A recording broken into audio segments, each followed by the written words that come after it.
라디오 정보센터 뉴스였습니다.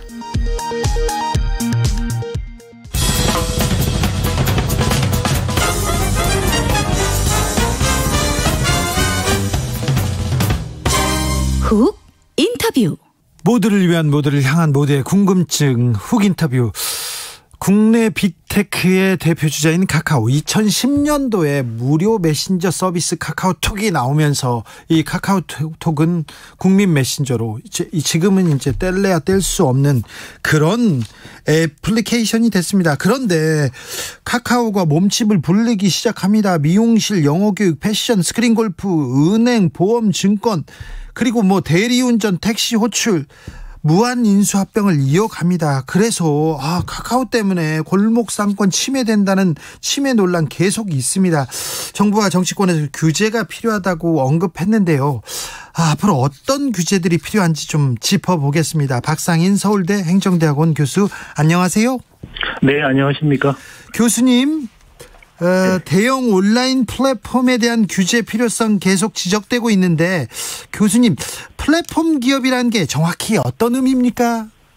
예, 플랫폼 기업은 그 거래 당사자, 흔히 이제 생산자, 소비자가 되겠죠. 네. 생산자, 소비자 사이에 거래 중개를 용이하게 하면서 네. 가치와 이윤을 창출하는 기업이라고 할 수 있습니다. 네. 그래서 사실 그 미국의 월마트나 우리나라 이마트 같은 대형 유통업자들도 플랫폼 사업자로 볼 수가 있습니다. 근데 플랫폼 사업이라는 것이 이슈가 된 것은 온라인 또는 디지털 플랫폼 사업자들이 등장하면서 그 사업 범위라든지 크기가 과거에 이른바 그 오프라인에서 볼 수 없었던 규모로 또 범위로 확장이 되면서 지금 많은 경쟁 정책 이슈, 소비자 보호 이슈, 골목 상권 이슈 같은 것이 나타나고 있는 것이죠.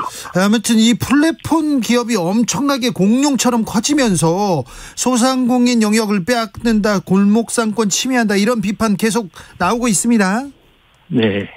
왜 이런 불만이 불거져 나오는 거죠? 네, 그 플랫폼 기업들이 소비자 생산자를, 특히 디지털 플랫폼 기업들이죠. 이 거래를 중개하면서 많은 정보들을 수집할 수가 있습니다. 네. 이 정보를 활용해서 많은 영역으로 지금 영역을 확장해 가고 있는 것이죠.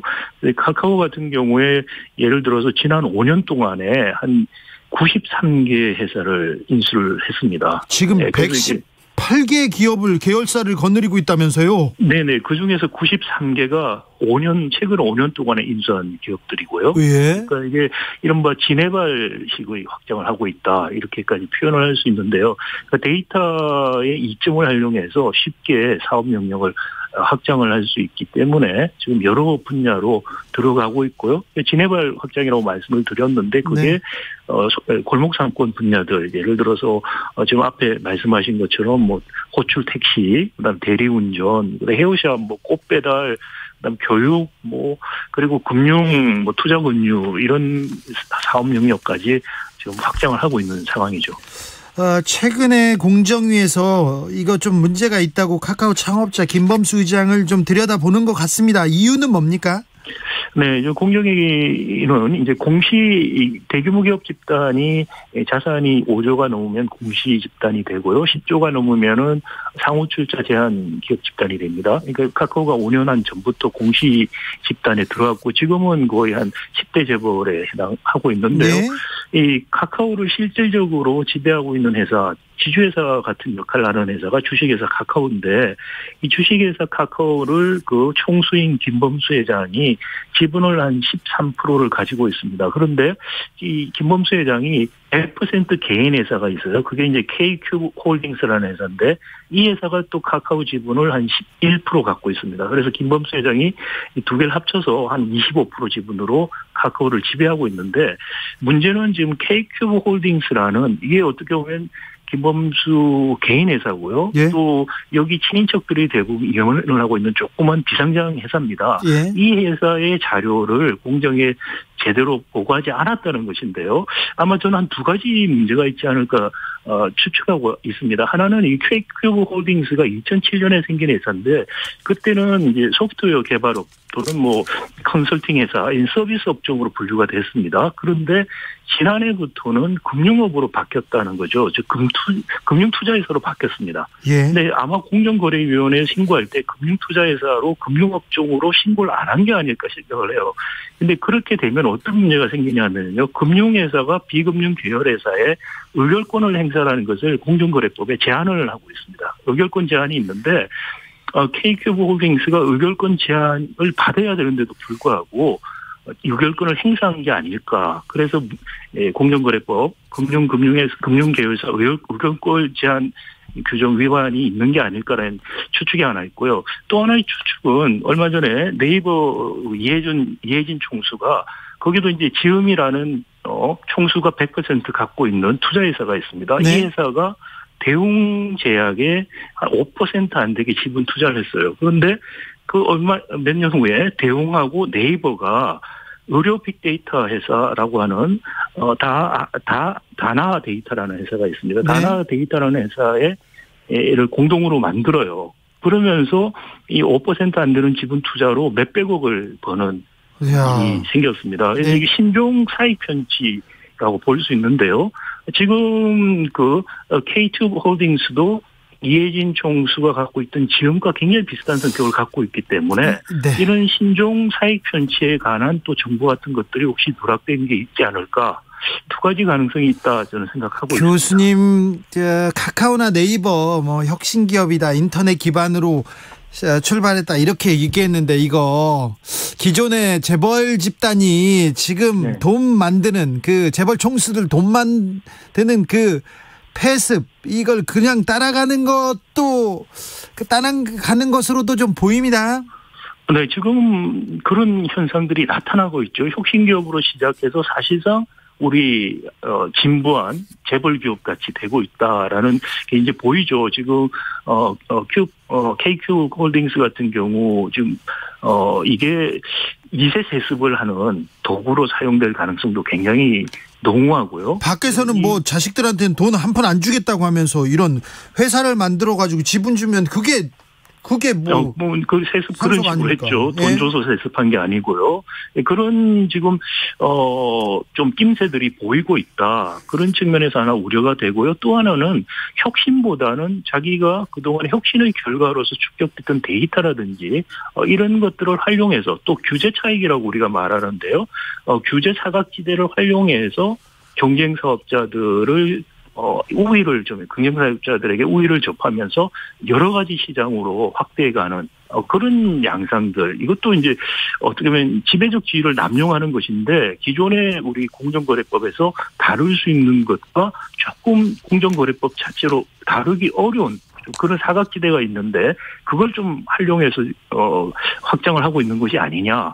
혁신보다는 과거에 재벌들이 갖고 있던 레버리지를 활용해서 문어발 확장했던 거를 이번엔 거의 지네발 확장식으로 하는 그런 차이점 정도밖에 없는 거의 구태의연한 방식을 지금 닮아가는 거 아니냐는 우려가 있습니다. 알겠습니다. 헨젤과 그레테님께서 카카오의 문어발식 경영에 소상공인은 일촉즉발, 국민들은 노발대발 얘기합니다. 1호님께서는 혁신 IT 기업에 탈을 쓰고 제도적 특혜를 받으면서 행태는 과거 재벌 행태네요 이렇게 얘기했는데 그런데요 궁금한 게 있답니다. 마이쭈님 질문인데 카카오나 네이버는 왜 회장이라고 안 부르고 의장으로 부릅니까? 네, 그건 회장이라는 게 사실은 재벌 그룹의 그룹 회장이라는 것은 언론이나 편의상 부르는 것이고 공식 직함은 없습니다. 왜냐하면은 우리는 회사법에 기업 집단이라는 실체가 없고요. 단지 공정거래법에서 규제를 위해서 다루고 있을 뿐이거든요. 그래서 공정거래법에서는 총수라는 말도 사실 안 쓰고 동일이라는 용어를 씁니다. 그래서 실제로 그런데 그 기업 집단의 기업에서 어떤 직책을 갖고 있는 건데 김범수 회장 같은 경우 의장 직함을 갖고 그다음에 이혜진 총수 같은 경우는 과거에 의장이다가 지금 그것도 내려놓고요. 그다음에 GIO인가요? 그렇게 또 다른 직책을 가지고 있는데 그럼에도 불구하고 실질적으로 기업의 경영과 의사결정을 결정한다라는 그렇죠. 의미에서 총수가 되는 것이죠. 돈은 다 벌면서 이거 책임은 안 지려고 하나 이런 생각도 합니다. 조혜숙님께서 카카오는 다른 줄 알았는데 결국에는 다 똑같아지는 건가 봐요. 이렇게 합니다. 그래서 정부 당국에서 칼을 빼든 것 같습니다. 저는 공정위가 칼을 빼든 것 좀 늦지 않았나 이렇게 생각하는 사람 중에 한 명인데, 그래서 비판하는 목소리가 근데 정부한테 비판을 가하는 목소리가 좀 있습니다. 카카오, 정부가 네이버 카카오 막 때리면서 24조나 증발했다 하면서 언론 기사 굉장히 비판적으로 보이는데요. 어떻게 보십니까? 그래서요, 지금 우리가 혁신을 통해서 사회에 바람직한 부를 창출하는 것은 권장해야 되는 것이죠. 그렇죠. 그런데 혁신에서 성공한 그것을 미천을 삼아서 가장 비혁신적인 방식으로 경쟁사업자를 죽이고 사업 영역을 확장해가는 것은 우리 사회를 위해서 바람직한 것이 아니고요. 네. 그리고 또 다시 다른 혁신이 오는 것을 막는 것이죠. 그래서 그런 우려들, 이른바 이제 빅테크라고 하는 네. 너무나 그 플랫폼 기업들이 커져서 이 기업하고 상대하지 않고서는 정상적인 거래를 할 수 없는 네.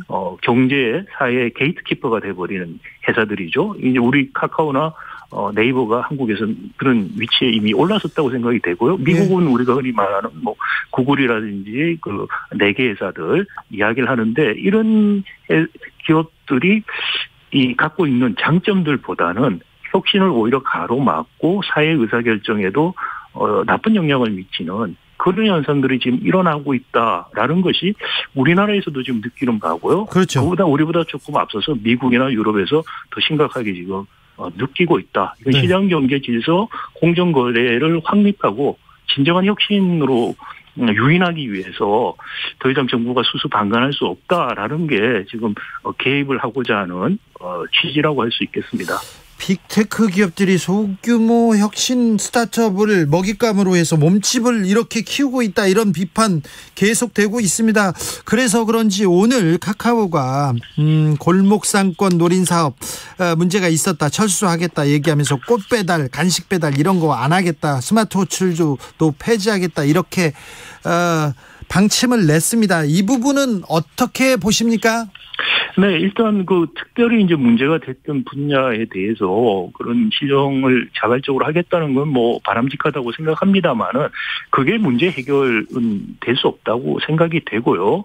그건 기본적으로 여론에 의해서 또는 기업이 어떤 선의를 가지고서 알아서 공정한 경쟁을 하고 골목상권 침해 안 하겠다는 걸 믿어라라는 이야기밖에 안 되고요. 네. 결국은 법과 제도가 그런 식으로 더 이상 돈을 벌 수 없도록 만들어줘야만 된다는 것이고요. 네. 그래야만 정말 진정한 혁신이 계속해서 일어날 수 있다라는 네. 점이죠. 법과 제도가 지금 네이버나 카카오는 한번 자세히 들여다보는 게 맞습니까?